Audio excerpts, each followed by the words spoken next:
Why can't I just trust God? You want to. You have begged to. Every fiber in your chest aches for the peace that everyone at church seems to carry so easily. Your jaw is clenched. Your shoulders are concrete. The Bible is open, but your hands won't stop shaking. This is not a theology problem. Your body already decided it cannot afford to let go. And somewhere underneath the noise, a quiet voice whispers, maybe this means I don't really believe. You remember the elder who said it at the prayer meeting? Calm voice, kind eyes. If you really trusted God, you wouldn't need that therapist. He didn't mean harm. He genuinely believed surrender meant feeling nothing at all. But that sentence rewired something inside you. Trust became a performance review. Every anxious thought became evidence. Every doubt became a verdict on your salvation. So you tried harder, quoted more verses, prayed longer, white-knuckled your way through worship. The gap between what you felt and what you were told to feel grew wider every Sunday. Nobody told you that the people in the Bible who trusted God the most were terrified.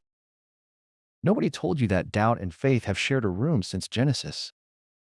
They just told you to trust harder. And when you couldn't, you assumed God was keeping score. He was not keeping score, but what he was doing will change everything you think about trust. Your prefrontal cortex calculates risk before you finish the prayer, 20 milliseconds before you even feel the fear. Your amygdala catalogs every time trust was punished, every broken promise, every unanswered prayer. Trust is not a light switch. It is a neural pathway that strengthens only with repetition. Dr. Dan Siegel calls this interpersonal neurobiology. Your brain builds trust the way it builds muscle. Slowly, with evidence, through lived experience, not through willpower alone.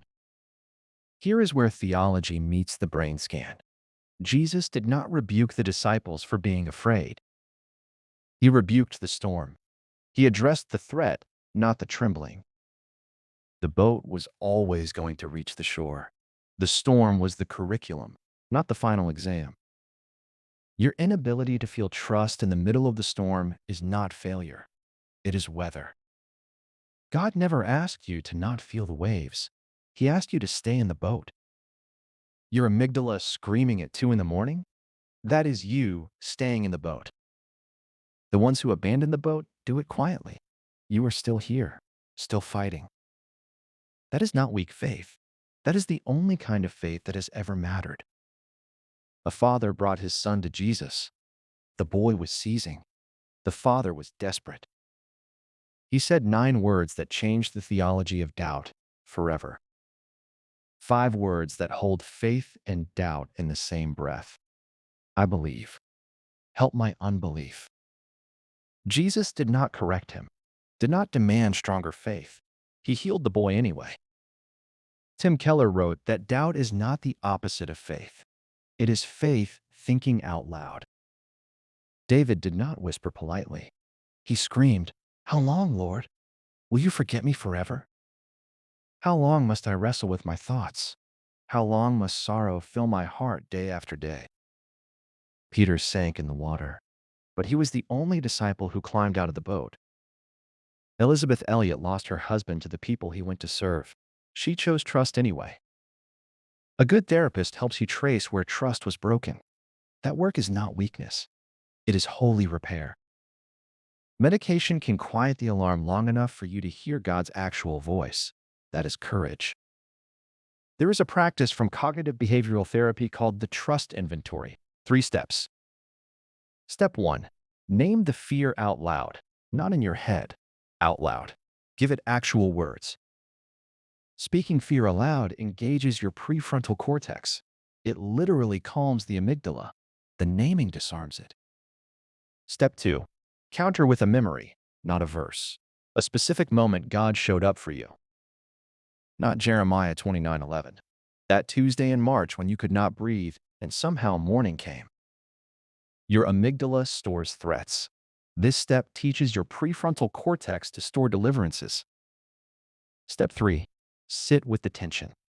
Trust and doubt coexist. That is not failure. That is honesty. This is not toxic positivity. This is neuroplasticity meeting prayer. Your brain can learn a new road. Once changes nothing.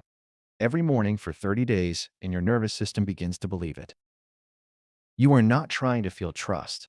You are building the road that trust will eventually walk on. Put your hand on your chest. Feel the rhythm underneath your ribs. That heartbeat did not ask your permission. It did not wait for your faith to be strong enough. It kept going through every panic attack, through every spiral, through every silent scream in the pew.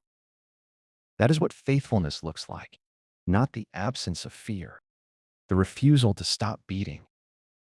If this reached you, if QuietArmor put words to what you carry, type this in the comments. Say it out loud right now. I trust the keeper, not my grip.